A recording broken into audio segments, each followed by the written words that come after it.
Channel के सभी दर्शकों को जय श्री कृष्णा।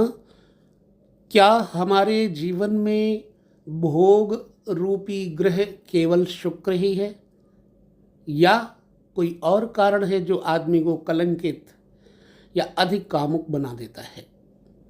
इस विषय को हम खोल करके इसलिए ज़्यादा दे रहे हैं क्योंकि मानसिकता हर व्यक्ति की कहीं ना कहीं भोग प्रधान हो रही है वर्तमान काल में, इस समय के ज़माने के हिसाब से। कारण क्या है? माता पिता परिवार के सदस्य एक दूसरे के साथ संबल नहीं बना के चल पा रहे हैं, एक दूसरे के साथ विचार नहीं मिलकर चल पा रहे हैं, पति पत्नी एक दूसरे के साथ नहीं जुड़ पा रहे हैं। क्यों ऐसा है? बोलेंगे कलयुग है, काल का प्रताप है, काल का स्वभाव है, काल का कारण है। जी हाँ, काल चक्र को ही हम यहाँ पर मुख्य रूप से लेंगे और काल चक्र पर ग्रहों का अपना एक अलग असर होता है जो कि मनुष्य से वो कर्म करवा कर ही छोड़ता है। तो आइए हम देखते हैं एक ऐसी जन्म कुंडली जो कि उस व्यक्ति की, महिला अर्थात स्त्री, उसके सामने ही कुकृत्य में लिप्त रहकर रहती है, फिर भी वह व्यक्ति कुछ नहीं कहता। क्या कारण है? तो चलते हैं उस विषय की ओर, जानते हैं क्यों। देखिए, आर्थिक वैषम्यता के युग में अर्थ उपार्जन के लिए अनेक जातकों को देखा गया है कि वे अर्थ प्राप्ति यानी धन प्राप्ति के लिए अपने चरित्र तक को दांव पर लगाने से नहीं चूकते। भोग के लिए इस द्वितीय सोपान अर्थात उत्तेजना के उपरांत शुक्र तो मात्र क्रिया कारक है। कुछ समय पूर्व हमारी भेंट किसी से हुई और वो ज्योतिषी ने हमें बताया, एक कुंडली दिखा करके कि यह कुंडली जरा देखिए। चलिए आप उस कुंडली को एक बार ध्यान से देख लीजिए। तो अब आप इस कुंडली को बड़े ही ध्यान से देखिए। इस कुंडली में चंद्रमा लग्न से 12वें भाव में बैठा हुआ है, राहु गुरु चंद्रमा, और शुक्र का परस्पर परिवर्तन योग है, अर्थात चंद्रमा शुक्र की राशि में और शुक्र चंद्रमा की राशि में बैठे हुए हैं। शुक्र स्वयं द्वादशेश होकर द्वितीय भाव में नपुंसक ग्रह बुध के साथ हैं।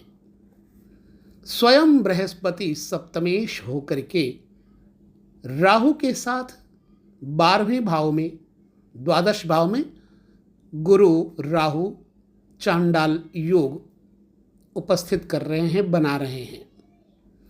मंगल हालांकि लाभेश है परंतु षष्ठेश भी होकर के यानी कि छठे घर का मालिक भी होकर सूर्य से केंद्र में है।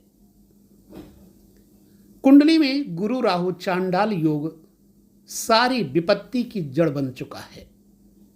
सूर्य का प्रभाव स्पष्टतः सप्तम भाव पर है तथा सप्तम भाव पर महाक्रूर और उत्तेजित ग्रह मंगल का भी प्रभाव है। मंगल की दृष्टि चतुर्थ पड़ रही है।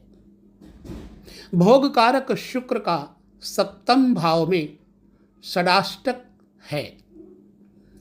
युवावस्था के आरंभ में ही इस स्त्री ने राहु की दशा भोगनी शुरू कर दी थी। परिणाम क्या हुआ? परिणाम ये हुआ कि वह स्त्री एक ही व्यक्ति से, एक ही पुरुष से कभी भी संतुष्ट नहीं हो सकती थी। इसने अपने जीवन काल में विवाह किया ही नहीं, अपितु यूं ही एक व्यक्ति के साथ रहना शुरू कर दिया।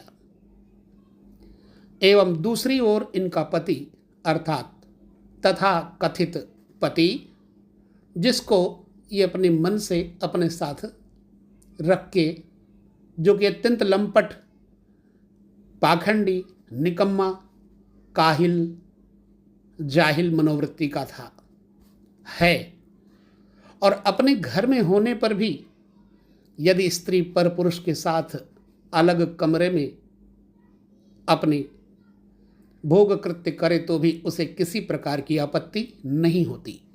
उसे मात्र समय पर भोजन चाहिए, खाना चाहिए, चाय चाहिए, सोने के लिए अच्छा बिस्तर चाहिए और सांसारिक आवश्यकताओं की पूर्ति भर होनी चाहिए।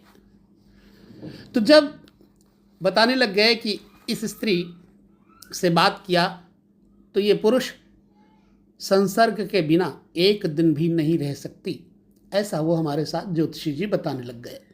और ये अप्राकृतिक तरीकों से भोग करने में उसे विशेष प्रकार की आनंद अनुभूति होती है, ये भी मुझे बताया।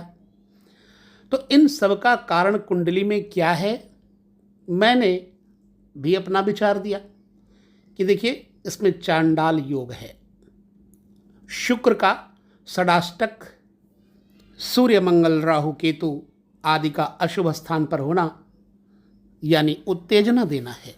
ऐसे में हमारा मूल कर्तव्य है कि हम सत्संग से जुड़े। सत्संग एक ऐसी शक्ति है जो मनुष्य के विचारों को मोड़ देती है, और ज्योतिष में भी ये कहा गया है कि उपाय के द्वारा किसी भी ग्रह को मोड़ा जा सकता है, तोड़ा नहीं जा सकता। प्रकृति को बदला जा सकता है परंतु प्रकृति को समाप्त नहीं किया जा सकता। अतः जब ऐसे ग्रह की युक्ति योग बने तो युक्ति के द्वारा उनका मोक्ष भी करवाना चाहिए। तो मेरा अभिप्राय यही है कि समाज की इस कुरीति को सामने रख करके सावधान करना है और सावधानी पूर्वक इन ग्रहों का उपाय करके जातक को अपने जीवन काल में पवित्र सत्संग करके मोड़ देना है मोक्ष मार्ग पर। अतः 4 पुरुषार्थों में से मोक्ष ही सर्वश्रेष्ठ साधन है। तो जातक के पास जब कुछ रह ही नहीं जाएगा, यश कीर्ति भोग विलास तो शरीर के साथ खत्म हो जाएगा। अतः ये कुंडली मेरा दिखाने का यही भाव था। लेता हूँ विदा आप सभी से। नमस्कार।